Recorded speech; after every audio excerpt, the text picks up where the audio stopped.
नमस्कार, आप देख रहे हैं हरियाणा का सबसे बेहतरीन न्यूज चैनल जहां मिलती हैं आपको सिर्फ काम की खबरें। मैं हूं सत्यपाल और आप देख रहे हैं CWB हिंदी न्यूज। अगर आपने अभी तक चैनल को सब्सक्राइब नहीं किया है तो बेल नोटिफिकेशन के साथ चैनल को जरूर सब्सक्राइब कर लें। चलिए बढ़ते हैं आज की पहली खबर की तरफ।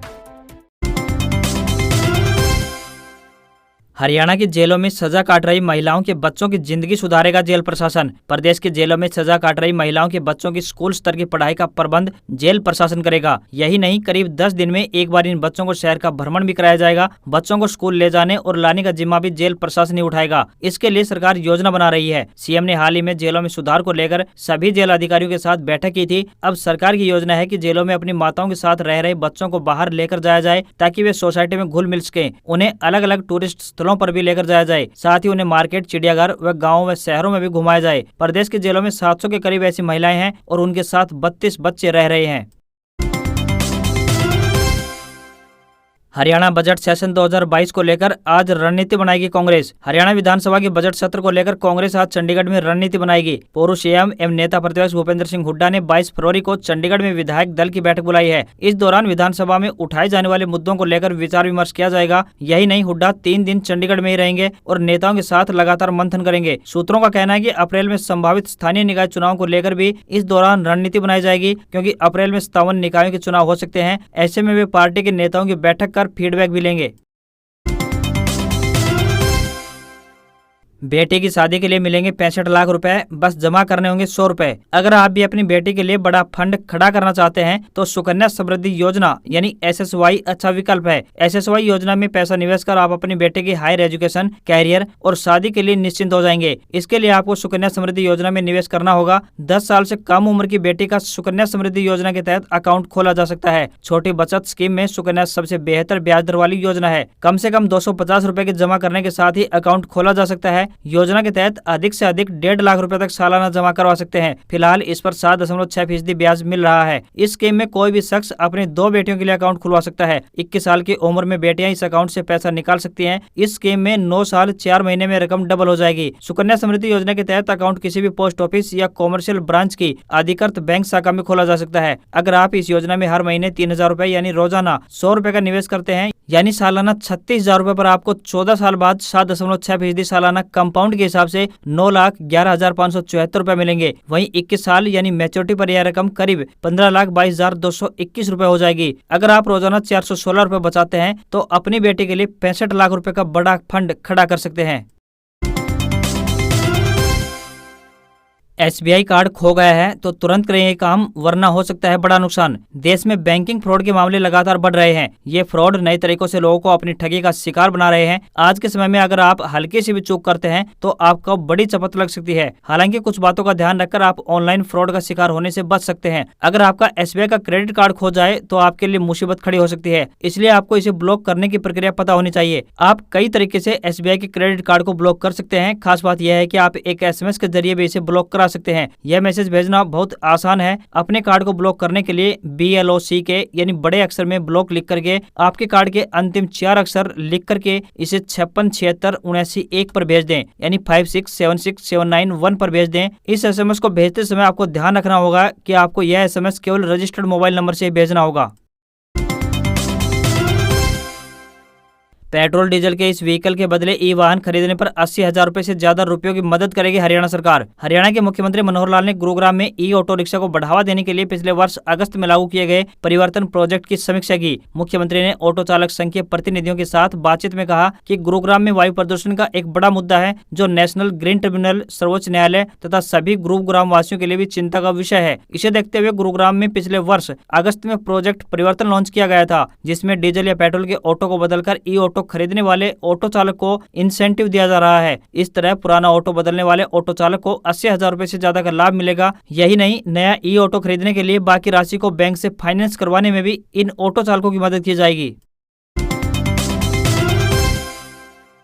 गृह मंत्री अनिल विज बोले, चोरी पकड़ी तो पटवारी मचा रहे हैं शोर, आंगनवाड़ी वर्करों का प्रदर्शन भी नाजायज। गृह एवं स्वास्थ्य मंत्री अनिल विज ने कहा है कि हम किसी को भी भ्रष्टाचार नहीं करने देंगे और अब पूरी तरह से सभी विभागों में कार्रवाई करते हैं। हालांकि हम मानते हैं कि 70 साल में बिगड़े हुए सिस्टम को 7 साल में ठीक नहीं किया जा सकता है, लेकिन हमने बहुत सी पाबंदियां लगाई हैं और बहुत सख्ती भी बरती है। स्वास्थ्य विभाग में डॉक्टरों की कमी के संबंध में विज ने कहा कि 1250 यानी 1250 डॉक्टरों की भर्ती प्रक्रिया चल रही है और इस महीने में यह प्रक्रिया पूरी हो जाएगी। उसके बाद एक भी सीट डॉक्टर की खाली नहीं रहेगी। आशा वर्करों के प्रदर्शन के संबंध में विज ने कहा है कि आशा वर्करों का नाजायज प्रदर्शन है। उन्होंने कहा कि हरियाणा में आशा वर्करों को पूरे देश में सबसे अधिक मानदेय दिया जा रहा है और उनकी जायज मांगों को माना भी जा रहा है। इसी प्रकार पटवारियों के प्रदर्शन के संबंध में उन्होंने कहा कि अब पटवारियों की चोरी पकड़ी है तो शोर मचा रहे हैं, परंतु सरकार कार्रवाई जरूर करेगी और सभी को जांच में शामिल किया जाएगा।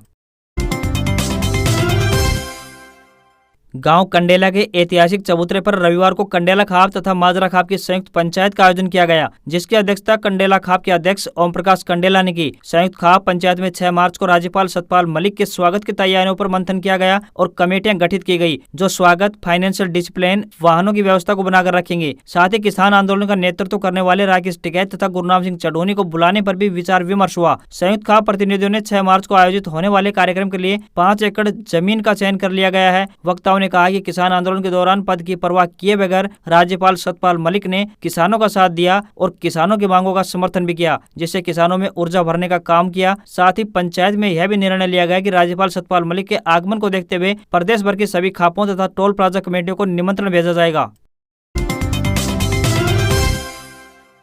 हरियाणा सरकार ने तैयार किया सौर ऊर्जा को बढ़ावा देने का रोड मैप। सोलर पंपों पर 75% सब्सिडी मिलेगी। सौर ऊर्जा को बढ़ावा देने के लिए हरियाणा सरकार ने इसे गंभीरता से लिया और रोड मैप तैयार कर लिया है। इसके पहले चरण में 50,000 सोलर पंप सेट लगाने का लक्ष्य निर्धारित किया गया है। पिछले 7 वर्षों में 25,897 सोलर पंप सेट लगाए गए हैं। वर्ष 2021-22 के लिए 22,000 सोलर पंप देने का लक्ष्य निर्धारित किया गया है, जिसमें से अब तक 15,000 सोलर पंप प्रदान किए जा चुके हैं तथा शेष 7,000 सोलर पंप मार्च 2022 तक दे दिए जाएंगे। इसके साथ ही साल 2022-23 में 50,000 सोलर पंप और लगाए जाएंगे। वर्ष 2014 तक केवल 492 सोलर पंप ही लगाए गए थे। प्रधानमंत्री किसान ऊर्जा सुरक्षा उत्थान महाअभियान यानी पीएम कुसुम के तहत सूक्ष्म सिंचाई के लिए 45% व केंद्र सरकार की तरफ से 30% सब्सिडी प्रदान की जाती है। इस तरह से कुल 75% आर्थिक सुविधा सरकार की तरफ से प्रदान की जाती है। किसानों को महज अपनी तरफ से 25% ही खर्च करना होता है। जो किसान सोलर वाटर पंपिंग सिस्टम लगवाना चाहते हैं उन्हें सरलहरियाणा.gov.in पोर्टल के माध्यम से ऑनलाइन आवेदन करना होगा। उत्तर प्रदेश में रविवार को थर्ड फेज में 59 सीटों पर 4.21% वोटिंग हुई। इस दौरान 16 जिलों में प्रेशर ऐसा दिखा जैसे चुनाव का फाइनल राउंड हो। कानपुर में हिजाब पर हंगामा हुआ तो प्रशासन ने सफाई दी। कुछ मुस्लिम महिलाओं ने कैमरे के सामने शिकायत की कि उन्हें हिजाब पहनकर वोटिंग से रोका गया। सपा सुप्रीमो मुलायम सिंह यादव की फैमिली ने सैफई में मतदान किया। वो खुद व्हील चेयर पर पहुंचे, जबकि शिवपाल सपा अध्यक्ष अखिलेश यादव और पत्नी डिम्पल यादव ने भी मतदान किया। गैंगस्टर विकास दुबे के एनकाउंटर के कारण चर्चा में आए बिकरू गाँव में सुबह से ही वोटर्स की कतारें लगी रही। ज्यादातर लोगों ने कहा कि अब वोट डालने के दौरान भय का माहौल नहीं है। बिकरू में 2 जुलाई 2020 को विकास दुबे गैंग ने 8 पुलिस वालों की हत्या कर दी थी। वैसे तो यूपी का पूरा चुनाव जिन्ना, आतंकवाद, तमंचावाद, गुंडागर्दी, पुलिस एनकाउंटर, ब्राह्मण उत्पीड़न, गर्मी जैसे मुद्दों के इर्द गिर्द रहा है। शनिवार को भी सीएम योगी आदित्यनाथ ने अहमदाबाद ब्लास्ट के एक दोषी के पिता का सपा से कनेक्शन होने का बयान जारी किया था। सपा और कांग्रेस बेरोजगारी, पुलिस उत्पीड़न, महिला अपराध पर सरकार को घेरे हुए हैं। पंजाब चुनाव मतदान, ईवीएम में कैद हुए 1304 उम्मीदवारों की किस्मत। लोगों ने बड़े उत्साह से डाला वोट। पंजाब विधानसभा चुनाव 2022 के लिए मतदान हुआ। वोटिंग शाम 6 बजे तक चली और अब 1304 उम्मीदवारों की किस्मत ईवीएम में कैद हो चुकी है। 2 करोड़ 14 लाख वोटरों ने 117 नए विधायक चुनने के लिए वोट डाला। मतदान के लिए पूरे प्रदेश में 14,751 जगहों पर 24,740 पोलिंग बूथ बनाए गए थे। कांग्रेस, भाजपा, आम आदमी पार्टी, श्रोमणी अकाली दल, पंजाब लोक कांग्रेस के बीच कांटे की टक्कर है। कांग्रेस को अपनी सत्ता बचानी है तो पिछले चुनाव में उभरी आम आदमी पार्टी यानी आप दिल्ली के बाद इस सूबे में अपने पैर जमाना चाहती है। भाजपा अमरिंदर सिंह की पार्टी पंजाब लोक कांग्रेस के साथ मैदान में है। वहीं बसपा के साथ गठबंधन में चुनाव लड़ रहा अकाली दल बड़े उलटफेर की कोशिश में है। इस वजह से राज्य की कई सीटों पर मुकाबला त्रिकोणीय है तो कहीं 4 पार्टियों के बीच सीधी फाइट है। Corona updates. पिछले 24 घंटे में 18,573 नए केस आए सामने, वहीं 673 मरीजों की मौत। राहत फतेह अली खान पॉजिटिव। देश में कोरोना से पिछले 24 घंटे में 673 मरीजों की मौत हो गई है। इस दौरान संक्रमण के 18,573 नए केस सामने आए हैं। बीते एक हफ्ते में कोरोना में सबसे अधिक मौतें शनिवार को दर्ज की गई हैं। देश के 5 राज्यों में कोरोना के केस घटे हैं, लेकिन मौत की संख्या में बढ़ोतरी हुई है। पाकिस्तानी मूल के गायक राहत फतेह अली खान कोरोना संक्रमित हो गए हैं। वहीं उत्तर प्रदेश में कोरोना से जुड़ी सभी पाबंदियां रविवार से खत्म कर दी गई है। राज्य में 100% क्षमता के साथ अब सभी कार्यालय खोलने के निर्देश जारी कर दिए हैं। वहीं शादी विवाह में भी मेहमानों की संख्या को लेकर कोई पाबंदी नहीं रहेगी। वादे नहीं, कार्रवाई चाहिए। अमेरिका नाटो से खपा यूक्रेन के राष्ट्रपति बोले, क्या हम पर रूसी हमले का इंतजार है? एक्शन क्यों नहीं लेते? यूक्रेन के मसले पर रूस दुनिया की आंखों में धूल झोंकने की कोशिश कर रहा है। रिपोर्ट्स के मुताबिक राष्ट्रपति व्लादिमीर पुतिन की फौज पड़ोसी देश बेलारूस से यूक्रेन पर हमला करने की तैयारी कर रही है। न्यूयॉर्क टाइम्स की एक रिपोर्ट के माने तो बेलारूस में रूसी सैनिकों की संख्या बढ़ती जा रही है। यूक्रेन के राष्ट्रपति के एक बयान से लगता है कि इनके बीच यानी अमेरिका नाटो के बीच सब कुछ सही नहीं लगता है। यूक्रेन के राष्ट्रपति वोलोदिमीर जेलेंस्की ने कहा है कि उनके सहयोगी देश रूस के खिलाफ प्रतिबंध जैसे कदम नहीं उठा रहे हैं। क्या उन्हें इस बात का इंतजार है कि रूस अब यूक्रेन पर हमला कर दे? जेलेंस्की का बयान सीधे तौर पर जो बाइडेन एडमिनिस्ट्रेशन पर निशाना है। अमेरिका रोज यह कह रहा है कि रूस किसी भी वक्त यूक्रेन पर हमला कर सकता है, लेकिन वो रूस की लगाम कसने के लिए सख्त फैसले नहीं ले पा रहा है। जेलेंस्की का बयान इस बारे में था। उन्होंने कहा कि अब किस बात का इंतजार किया जा रहा है? जब हमारी इकोनॉमी खत्म हो जाएगी, जब हमारे देश के कई हिस्सों पर दुश्मन का कब्जा हो जाएगा, तब आप प्रतिबंध लगाएंगे तो वो हमारे किस काम का आएंगे? जेलेंस्की ने यह बयान म्यूनिख में सिक्योरिटी कॉन्फ्रेंस के दौरान दिया। रूस यूक्रेन में जंग की आहट। भारत ने यूक्रेन एम्बेसी स्टाफ के फैमिली मेंबर से देश लौटने को कहा। भारतीय छात्र भी लौट रहे। यूक्रेन और रूस के बीच बिगड़ते हालात के बीच भारत ने भी तमाम एहतियाती कदम उठाना शुरू कर दिए हैं। मीडिया रिपोर्ट्स के मुताबिक भारत सरकार ने यूक्रेन की राजधानी कीव में मौजूद अपनी एम्बेसी स्टाफ के फैमिली मेंबर से भारत लौटाने को कहा है। इनसे कहा गया है कि यूक्रेन में अगर बहुत जरूरी न हो तो वहां न रुकें। एडवाइजरी में कहा गया है कि जो भी फ्लाइट कॉमर्शियल या फिर चार्टर्ड उपलब्ध हो, उससे भारतीय नागरिक देश लौट आएं। पहले एडवाइजरी में छात्रों से जितने जल्दी हो सके देश लौटने को कहा गया था। एयर इंडिया ने शुक्रवार को बताया कि वह भारत और यूक्रेन के बीच 22, 24 और 26 फरवरी को 3 उड़ानों का संचालन करेगी। शनिवार को जर्मनी ने भी अपने नागरिकों से अपील करते हुए कहा कि तत्काल यूक्रेन छोड़ दें। ब्रिटेन के प्रधानमंत्री बोरिस जॉनसन ने यूक्रेन और रूस के बीच बने जंग के हालात पर चिंता जाहिर की है। उन्होंने कहा, रूस 1945 के बाद से यूरोप में सबसे बड़े युद्ध की योजना बना रहा है। ऐसे संकेत मिल रहे हैं कि पुतिन की योजना अब कुछ हद तक शुरू हो चुकी है।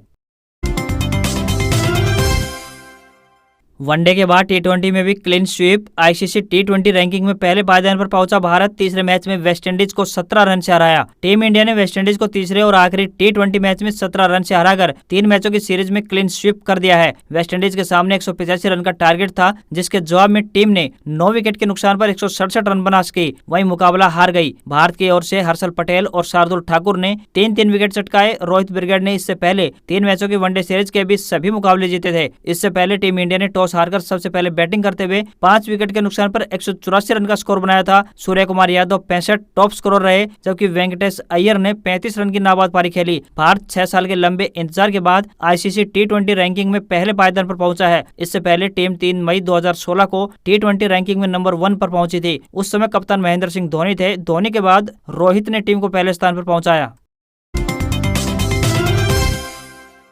Indian navy recruitment 2022। नौसेना में 1531 ट्रेड्समैन की भर्ती। 10वीं पास करें अप्लाई। भारतीय नौसेना में नौकरी पाने का सपना देख रहे युवाओं के लिए खुशखबरी है। भारतीय नौसेना हाल ही में 1500 से ज्यादा पदों पर भर्ती निकाली है। इंडियन नेवी ने ट्रेड्समैन स्किल्ड के पद पर भर्ती के लिए नोटिफिकेशन जारी किया है। इंडियन नेवी ने कुल 1531 रिक्तियों के लिए नोटिफिकेशन जारी किया है। इन पदों के लिए आधिकारिक वेबसाइट joinindiannavy.gov.in पर जाकर आवेदन कर सकते हैं। आवेदन करने के लिए 18 मार्च 2022 तक का समय है। इसके बाद किसी भी अभ्यर्थी का फॉर्म एक्सेप्ट नहीं किया जाएगा।